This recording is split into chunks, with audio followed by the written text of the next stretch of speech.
Does that sound any good? No, it is no. Okay. You're able to see the presentation? Yeah. Yes. Yes, teacher.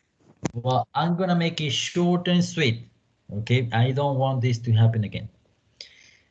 Yeah, we were talking about this example. Yeah, that's right. And we could also think of the example of how to drink water, you know, from different different glasses, or by using stereo, you know. But okay, I think it's enough about the examples. Now, as I said before, assimilation and accommodation happen almost simultaneously for learning to happen, because you have got the knowledge and then you deconstruct the knowledge. First, you construct knowledge by means of interaction with the environment. You deconstruct knowledge because you figure out by your own that it works for different purposes, and then you construct again so that learning can take place.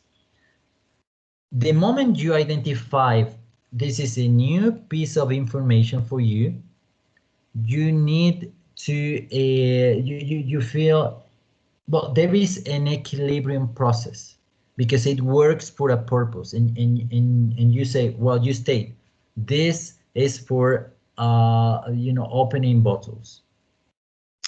When a new situation takes place, there is a disequilibrium process because you don't know how to accommodate new data. The moment you figure it out, learning occurred, okay, and you accommodated. You went over the deconstruction process and you transformed again. Okay, that's a process according to Piaget.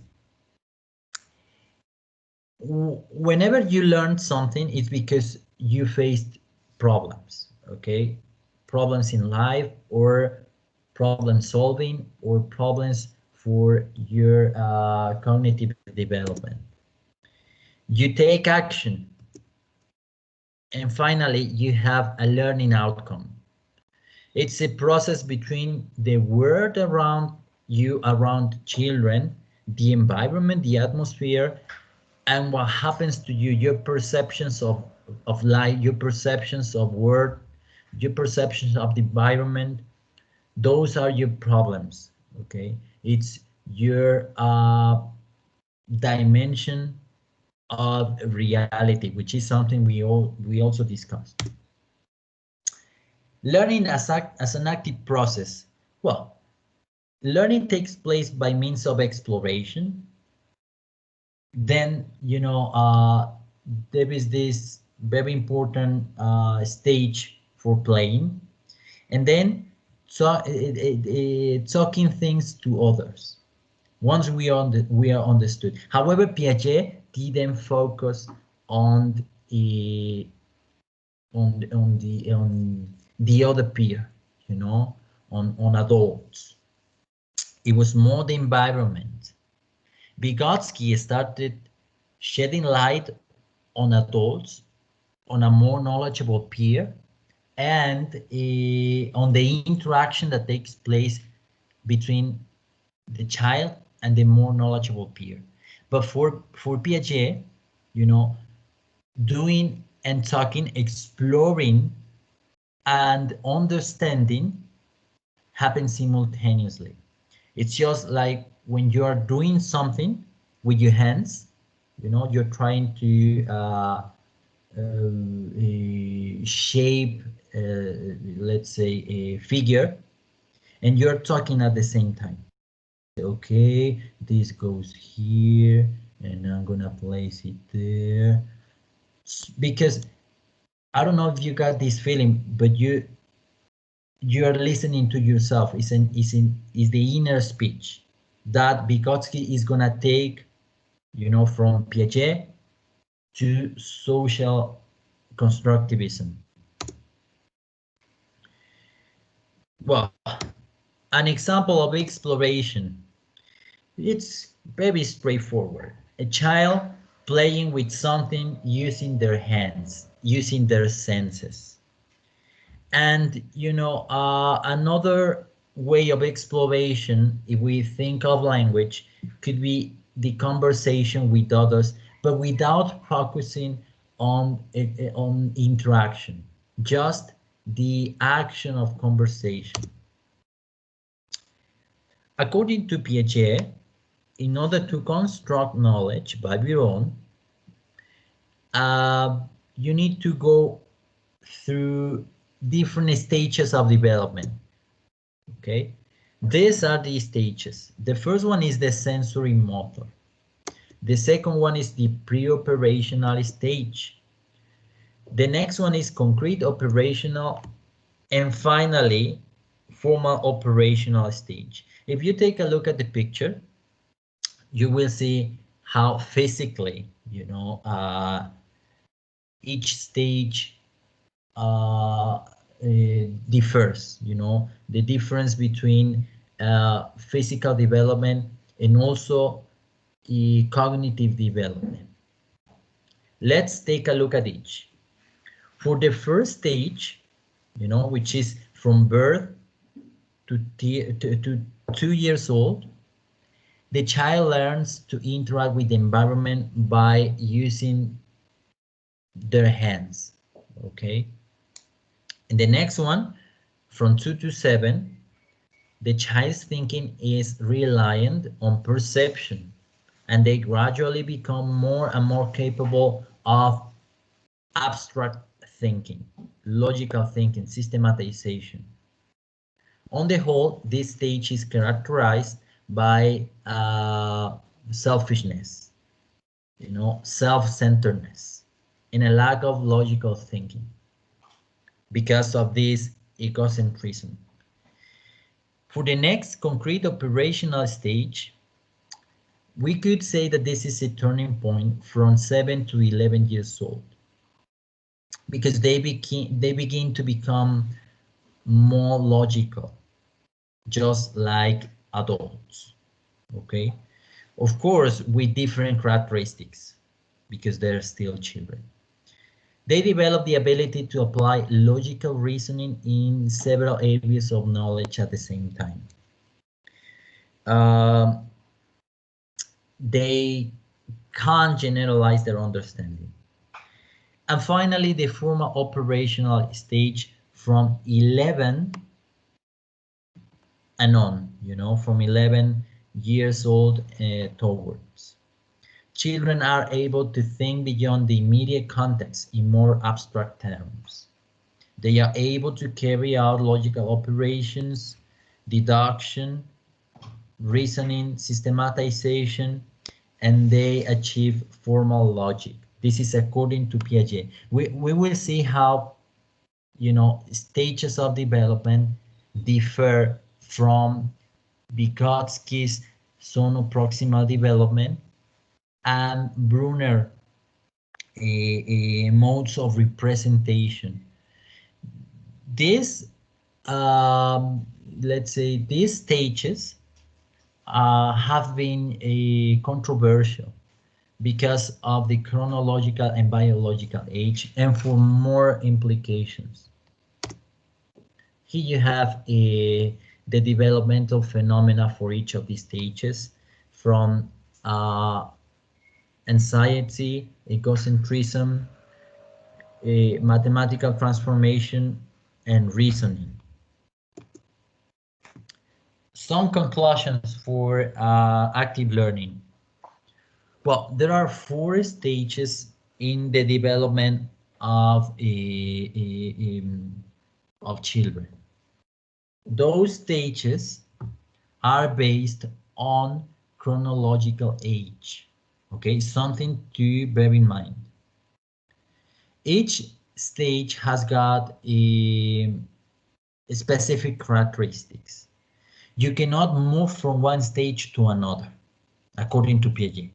Once you're over you overcame one stage, you go to the next and to the next, which is a bit different from Brunner's ideas of modes of representations. These developmental stages are related to thinking from childhood to adolescence, the mental age, than the chronological age. The level of achievement of each stage is different in each child because of the individual differences and the context. Although the characteristics of stages in children might be different at different time, the consequence of the stages are the same. Okay. The child may operate at one level, at one concept, and at a higher or lower level for another because of their individuality. And thinking of a child might imply characteristics of the stage. So this is basically the idea of active learning and constructivism, cognitive constructivism, and there are some pedagogical implications. Children do not think like adults. So if you happen to teach children or some circumstances in life, who knows, you will be able to discriminate processes.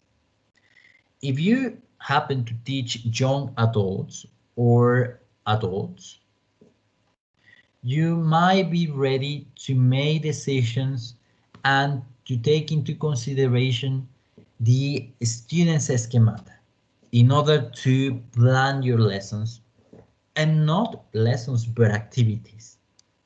Okay.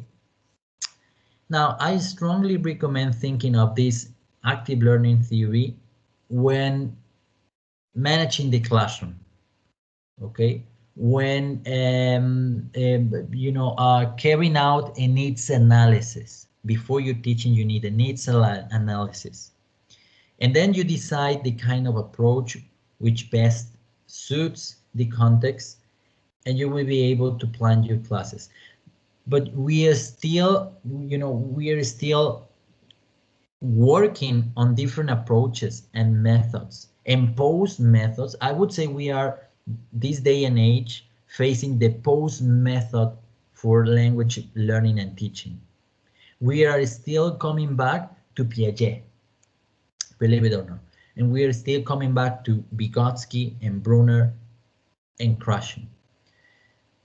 But it's high time we start thinking with a different approach, which is the post method approach, because this perspective is gonna help us understand what we are, the educational paradigm and how things should be addressed regarding education. Now, for fixing each period of a stage, the same group of students should be analyzed, and that's the needs analysis procedure you need to go through at the beginning of each course. Now, the lessons need to be planned by keeping in view the individual cognition level of the students, okay, and be prepared for diversity. If you want to read more about Piaget, I suggest reading Cameron and Pinter, because that's gonna be more contextualized, a little bit more friendly, and then you will be able to go to the main source and read directly to Piaget. Okay. Well, here we are.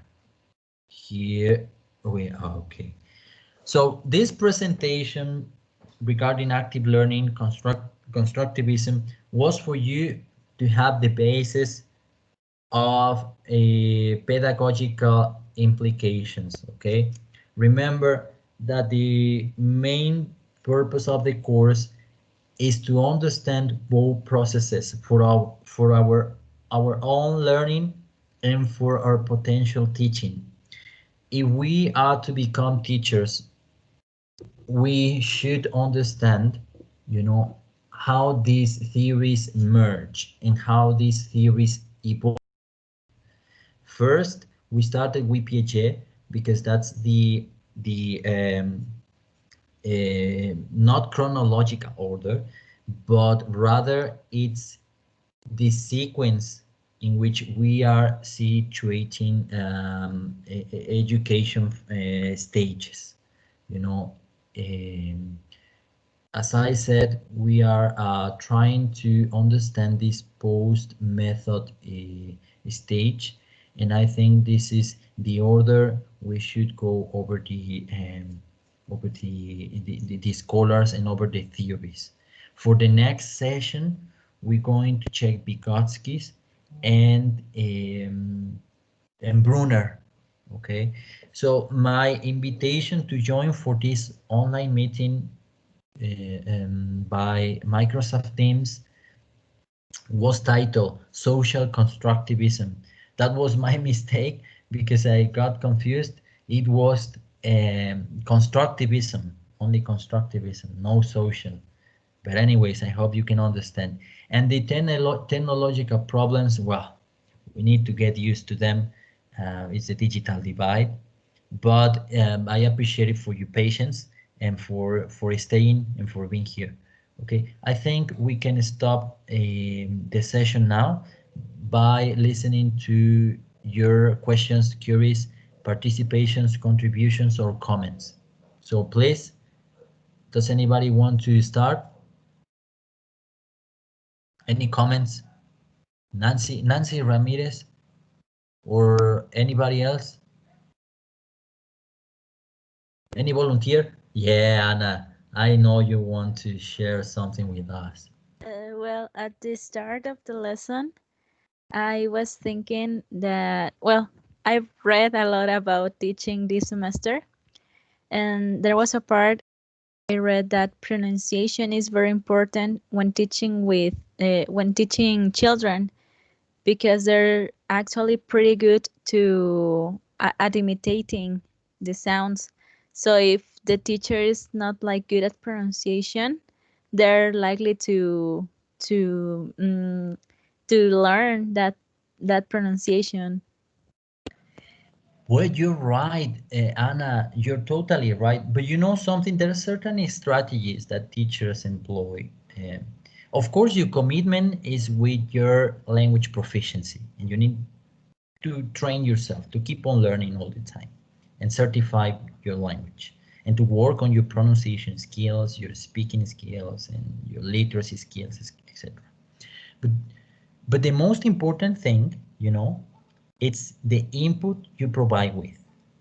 Okay, if you are not very good at writing, of course, you will bring into the classroom different material. Okay, material which is not written by yourself, but you know, input that comes from literature. You know, if you're not very good at pronunciation for, you know, any reason, you need to work on your pronunciation. Of course, you need to, you know, train yourself because that's your responsibility as a teacher. But of course, you can bring songs to the classroom. You can bring regarding children, but you know, for adults and young adults, you can come up with tech talks. You have videos, you have the films. You've got a lot of input, you know, and input that's to be comprehensible and appropriate, you know, suitable for your audience. So these strategies are going to be checked when we read Harmer's chapter of, you know, lessons and activities, and moreover when we focus on Krashen's comprehensible input, you know, and the idea of comprehensible input is going to be a turning point for your material design for the addition of material. Okay, so very good question, Anna, and I hope this information is helpful for triggering your curious, your curiosity, and for well, who knows, to come up with a research topic as well. Daniel, please. Mm. Hey, Prof. I just wanted to mention, I mean, it's just a comment that I like the exercises that we did last week because we linked the things that we were reading to our own experience. So it helped me reflect more, or like to understand more the factors and everything that we did, because we did from a personal perspective. Yeah, Daniel, thank you very much for your comment, for your contribution. It was very interesting to read about your experiences, and I appreciate it for sharing your background. And know you went through a different process when learning Italian, and what I just wanted you to think of was to identify, all the things you experienced and the ones that future generations might face, and I know you're going to be quite prepared for facing such situations. I was really happy to read your insightful participations and your tasks, and you're right, the idea of these presentations on theory, because this is all theoretical, sometimes boring, um, for putting them into practice by reflecting and implementing at the same time, because whatever you design for the course, let's say one warm-up activity, or or you design, or you have a brainstorm of your identity, or you come up with a poster of learners variables, it's to be related to the theory. Okay, because after the course, I'm sure you will have at least one opportunity for teaching. And of course, this is regardless of your job. You're going to be a translator or an interpreter or a researcher or a writer, but you will face one opportunity for teaching, I'm sure. Thank you, Daniel. Anybody else?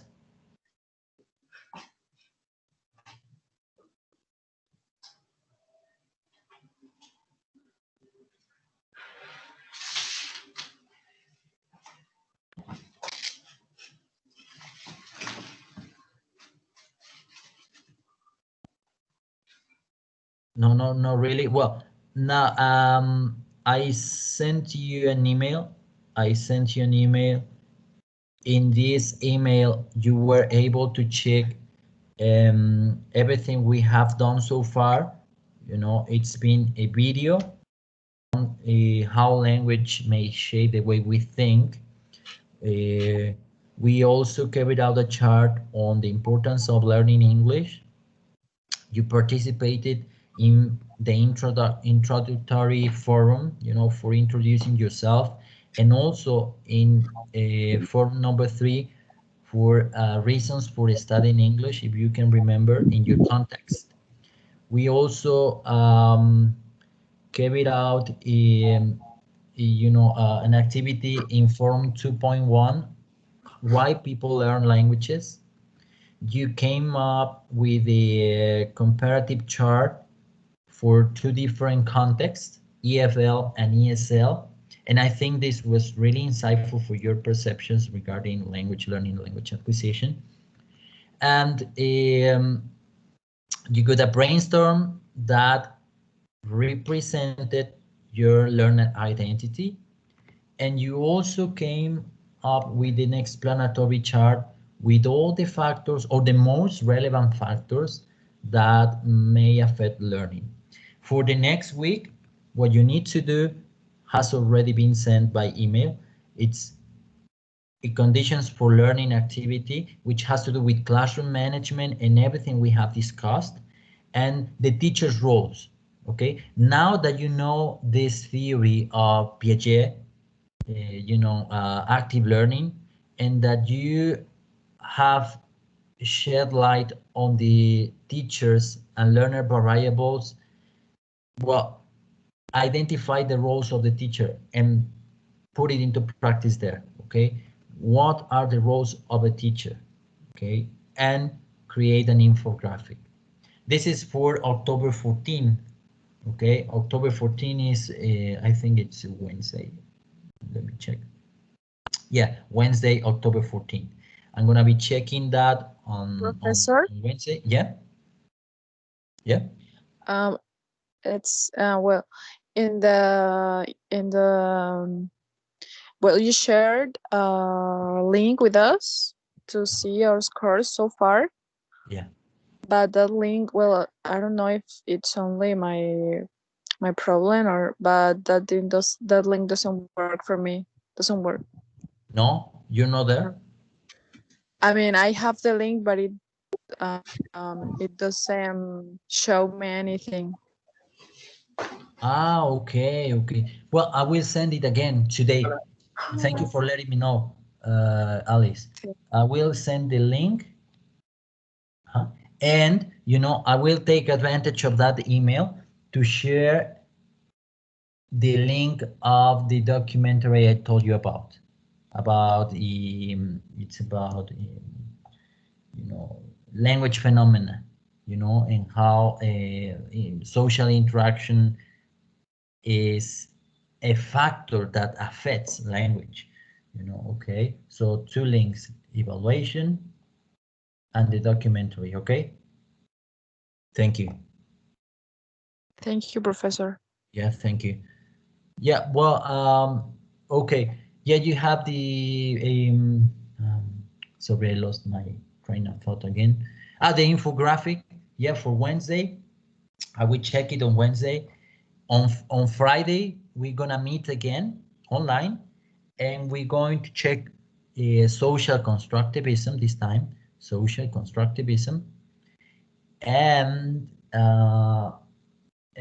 Brunner's social-cultural social-cultural theory. Okay, and then on October 19th, you're gonna carry out an academic piece of writing that it's gonna be the summary of all Unit 1, okay, which is on the Eminus platform. But that's gonna be for October 19th. Okay, and then at the same time, you're gonna have the opportunity to meet up again and check Krashen's theory and hypothesis.